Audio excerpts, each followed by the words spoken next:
Hey guys, and welcome back to the channel. For today's discussion video, I'm going to be breaking down as well as giving you guys my initial thoughts on the just revealed Transformers movie masterpiece MPM-13, Transformers 2007, Blackout and Scorponok.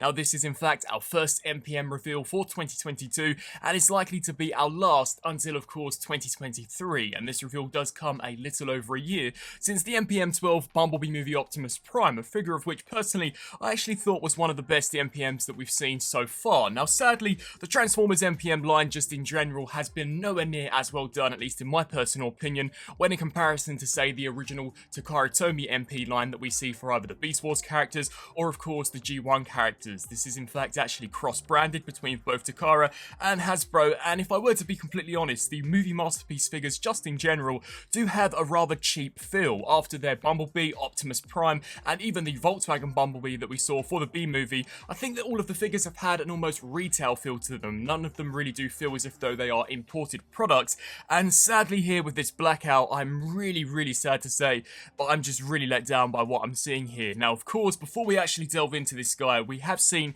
the amazing Transformers Studio Series Blackout and of course Grindor. As far as Grindor is concerned, I think that figure is fantastic. It basically just took the original Studio Series Blackout and improved upon it in regards to the articulated fingers, and overall I just thought the paint apps were better. So this guy definitely did have a lot to live up to, and considering that we did get the Wei Zhang Hide Shadow, which was basically an upscaled and enhanced third-party rendition of Blackout, this MPM figure definitely had to do something super awesome in order to basically destroy any of its previous competitors, and whilst it still is really nicely done, I am just not impressed by what I'm seeing at all. Now we'll start off firstly by taking a look here at the robot mode. Upon first glance, if I were to be 100% honest, I think this looks maybe just as good, if not maybe even a little worse, when in comparison to the Studio Series Blackout. There is just nothing here that really screams movie masterpiece to me. The overall colour scheme appears to be incredibly bland. There really doesn't appear to be that much authentic movie detailing. Overall, the detail just in general does appear to be super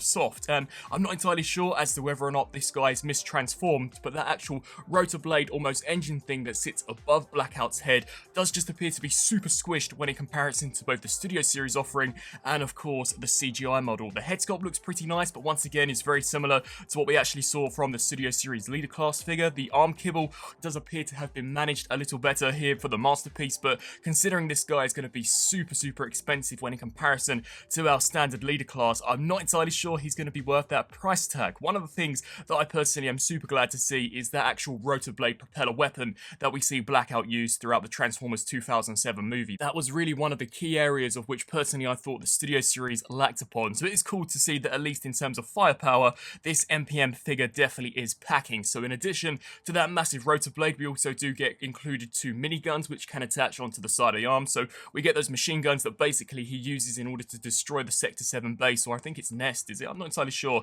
That military base in the first Transformers live action movie, one of the best action sequences that in my opinion we saw from those first three trilogies.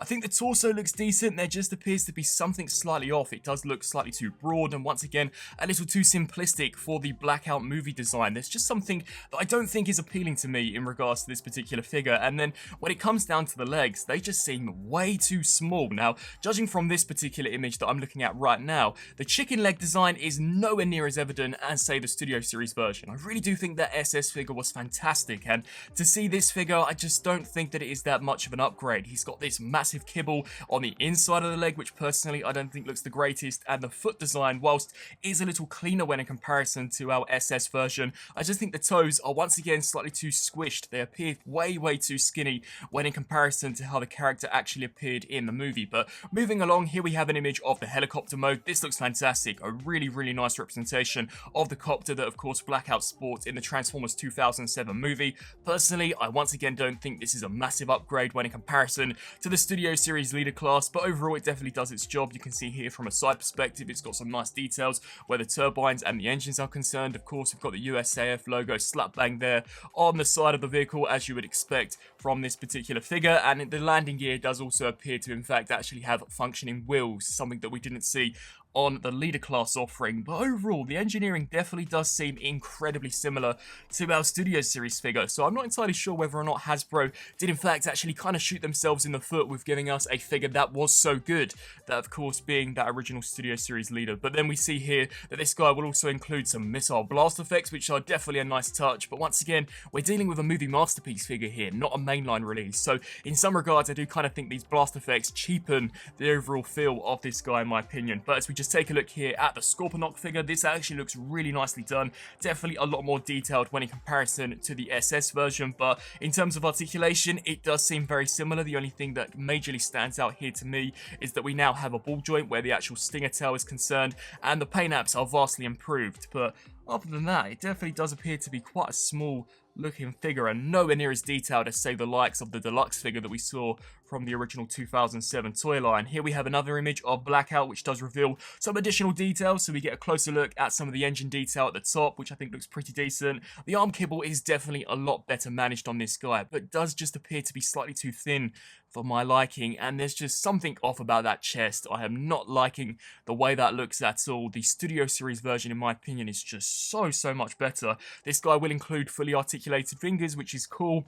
Probably would have been more a surprise had we not seen the leader class grinder, and you can once again see how that propeller does attach onto the side of the arm, which is cool, but we're just not really seeing anything new here that we haven't already seen before. If you wanted the propeller, I guess you could just buy the DNA Design upgrade kit. The kibble on the inside of the legs I just think is atrocious, and the color scheme as well, it just looks super pale. It doesn't appear as if though this guy has much paint to him at all. I just think that as far as the actual detail is concerned, it's not looking that much of an upgrade in my opinion. And then as we just take a look here at another image, you've got him in a slightly more dynamic pose. Doesn't appear to be all that articulated, sadly. They haven't tried to recreate that almost superhero landing pose that we saw for some of the original promo images of Blackout back in 2007. So I am hoping that when I do get this guy in hand, the articulation is slightly better than what it is coming across here in some of these images. And you can see here we do get some pictures of those blast effects actually attached here for the robot mode. It's definitely not a bad looking figure, but I really don't think that it is that much of an upgrade over the Generations version. The blast effect is also attached into the center, although I can't see any obvious firepower actually embedded within the chest. Of course, Blackout did have an almost EMP weapon in the chest that ejected out in the movie, but can't actually see that here. But the blast effect does definitely attach onto the chest, and you can see some blast effects on those miniguns, which looks really cool. Here we have a more up-close image of the details. I think the head sculpt looks great, but once again, it's really not that much of an upgrade to that previous leader figure. And the torso, I'm just not loving this at all. Personally, I was expecting a lot better. Now, granted, the official reveal at the time of this recording doesn't take place until, I believe, 2 hours time, so I am hoping to see some form of a size comparison. I really do think the scale of this guy will be detrimental as to whether or not this is worthy of picking up over, say, the third-party Wei Zhang hide shadow, but definitely first impressions are not looking great, and considering these are actual product shots of the figure and are not just CG renders,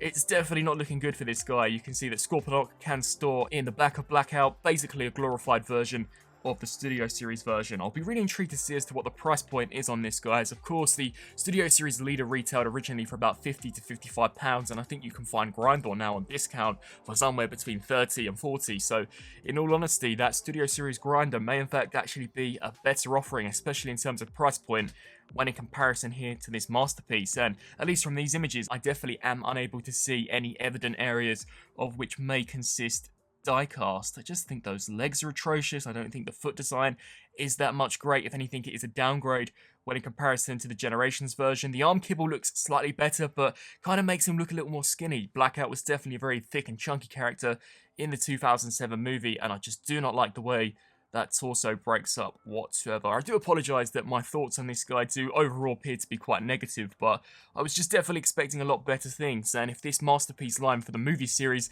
is to continue, I really think that Takara Tomy and Hasbro have to take a leaf out of their standard G1/Beast Wars MP series, as these movie masterpiece figures just overall definitely do appear to be a massive downgrade when in comparison to some of their other counterparts. I'd love to hear down in the comment section below on what you guys think of this particular MPM-13 Blackout. Has it lived up to your expectations like me? Are you slightly disappointed? Personally, I really do think that Studio Series version is more than likely going to be a better substitute than this particular MP figure. But definitely be sure to sound off down in the comment section below. I'd love to hear what you guys think of this. Is it a figure that you will in fact actually be adding to the collection? I know quite a few collectors did actually drop off the Movie Masterpiece series quite a couple of years ago when we kind of got the MPM Ironhide, and of course this line in general has just been plagued with QC issues from the offset. We got the MPM-4 Optimus Prime, which didn't tab together all that well. We also saw the MPM Ironhide, which had severe issues where the shoulders were concerned and prone to massive breakages where those tabs